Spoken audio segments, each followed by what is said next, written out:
Union party of India है, जो बाबा साहब अम्बेडकर जी की विचारधारा की पार्टी है, उन्होंने स्थापित की हुई पार्टी है। उस पार्टी का मैं ऑल इंडिया का अध्यक्ष हूँ।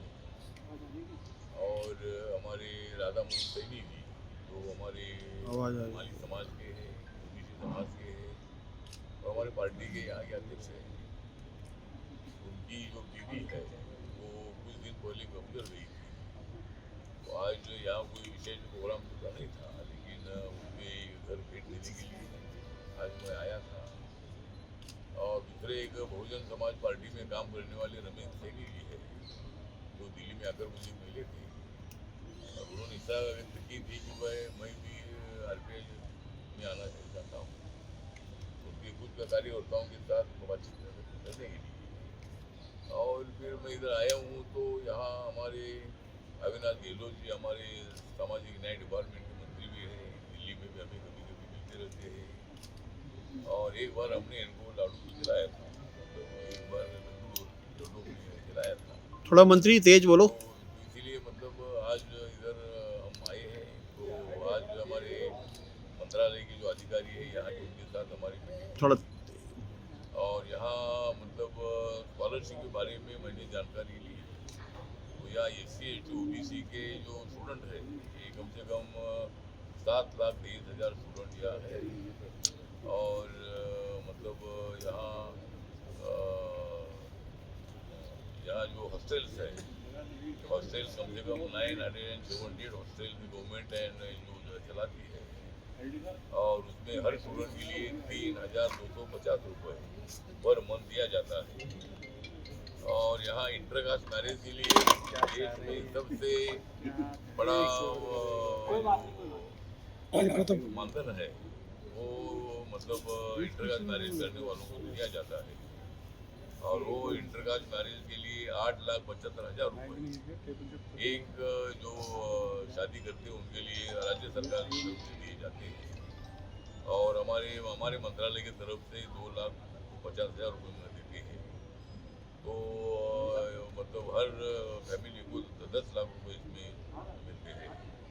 तो जिस तरह माननीय नरेंद्र मोदी जी ने जनधन योजना शुरू की थी, तो उसमें मतलब अभी तक 56 करोड़ 56 करोड़ 37 लाख 95,000 इतने लोगों के अकाउंट बैंक में खुले। अपने देश की पॉपुलेशन 140 करोड़ है, लेकिन कम से कम 45% से ज़्यादा लोगों के बैंक में अकाउंट खुले। और राजस्थान में 3 करोड़ 75 लाख 22,000 इतने लोगों के अकाउंट खुले। प्रधानमंत्री मुद्रा योजना जो है, इस मुद्रा योजना में अभी तक 54 करोड़ 69 लाख 96,000 इतने लोगों को मुद्रा योजना का लोन मिला है। तो 50,000 से लेकर 10 लाख तक देने का स्कीम था, अभी उसका दायरा बढ़ाकर 20 लाख तक किया है।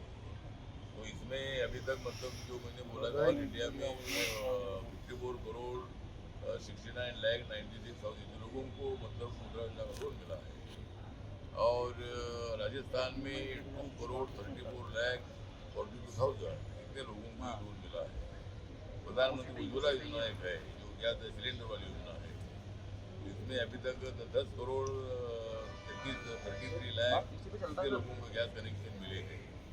और इसमें 73 लाख 77,000 इतने राजस्थान के लोगों को इतना लोन मिला, मतलब इतना उज्ज्वला योजना का फायदा हुआ है। तो इसी तरह मतलब और इस तरह आवास योजना है, तो प्रधानमंत्री आवास योजना के अंतर्गत भी जो योजना है, इसमें अभी तक 4 करोड़ से ज़्यादा लोगों को देश भर में मकान मिले हैं। और अभी 3 करोड़ लोगों को, कच्चे मकान वालों को पक्का मकान देने का जो स्कीम है, ये स्कीम हमारी सरकार ने माननीय मोदी साहब ने अनाउंस की है। तो हमारी मोदी जी की सरकार है, सरकार सबका साथ सबका विकास वाली सरकार है।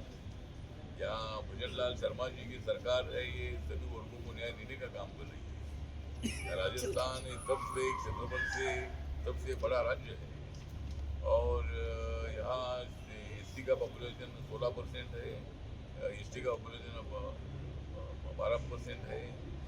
और ये दोनों कैटेगरी के लोगों को न्याय देने के लिए हमारी गिरोह साहब मतलब यहाँ के मंत्री है वो प्रयत्न कर रहे हैं।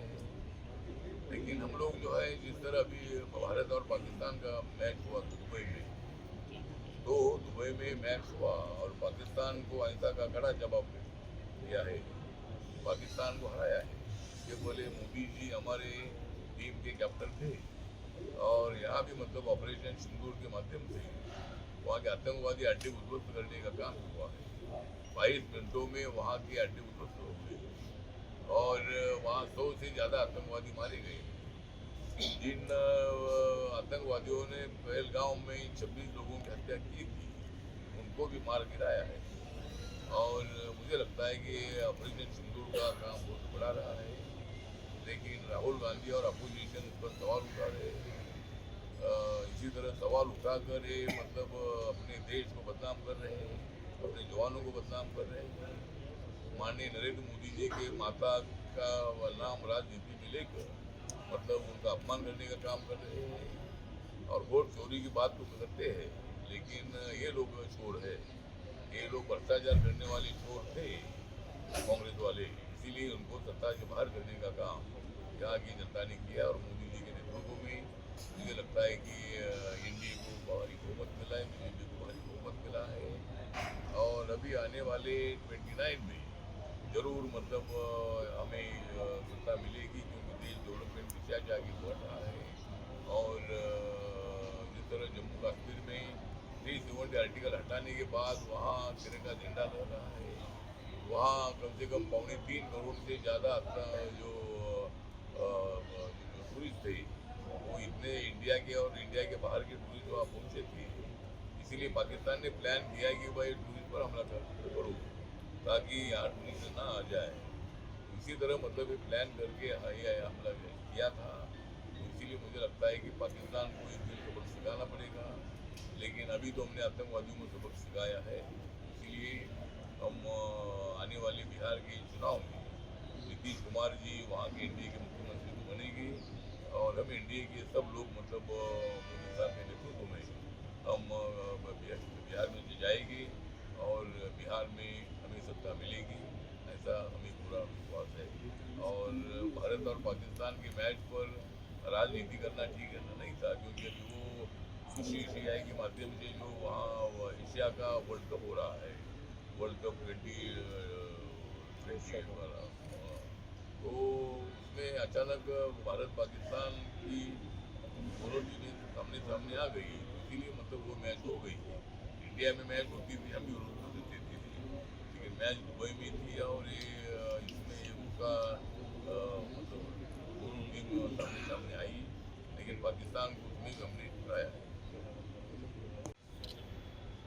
बिहार में जो इलेक्शन कमीशन ने जिस तरह बहुत चोरी नहीं होना चाहिए, बहुत चोरी नहीं होना चाहिए। राहुल गांधी को वोट चोर रहे ऐसा हमको बोल रहे हैं, लेकिन 70 साल तक क्या कांग्रेस पार्टी ने वोट चोर कर सत्ता में कांग्रेस पार्टी आई थी? इसीलिए बिहार में ये है कि हमारे मुंबई में रहने वाले बहुत सारे बिहारी लोग हैं और कलकत्ता में रहते हैं, दिल्ली में रहते हैं, आउट ऑफ इंडिया भी रहने वाले राजस्थान। तो मतलब एक आदमी को एक जगह पर वोट देने का अधिकार है। अगर हमारा महाराष्ट्र का भी आदमी मुंबई में रहता है, महाराष्ट्र की सामाजिक सुरक्षा योजनाएं जो विभाग की चल रही हैं, उसमें भी गैर भारतीय लोगों को अलग करने के लिए किस तरह का अभियान चलाने का मन है? सामाजिक सुरक्षा कानून जो है सभी लोगों को सुरक्षा देने के लिए है। अपोजिशन को कोई दूसरा विषय होता नहीं है, हर निर्णय का विरोध करने की आदत होती है।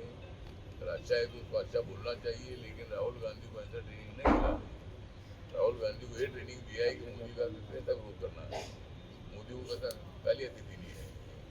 ये ट्रेनिंग करके वो अमेरिका से लंदन से आए हैं। इसलिए मुझे लगता है कि इसी तरह की हर विषय पर राजनीति करना ठीक नहीं है और उनका ओपिनियन होगा, लेकिन वो जन सुरक्षा कानून जो है ये जनता की सुरक्षा करने के लिए कानून है, इसका विरोध नहीं होना चाहिए। ठीक है। मानव टाइम से हो। और एक प्रश्न मेरा है कि बच्चों के भविष्य से खिलवाड़, ग्रामीण क्षेत्र में गुम विकास, न्यायिक क्रिया में भेदभाव, तभी हुई गरीबों की आवाज। पर अब होगी जनता की बात, सड़क से पहुंचेगी संसद तक आवाज। सिर्फ सुन सरकार, देखिए चाणक्य न्यूज इंडिया पर।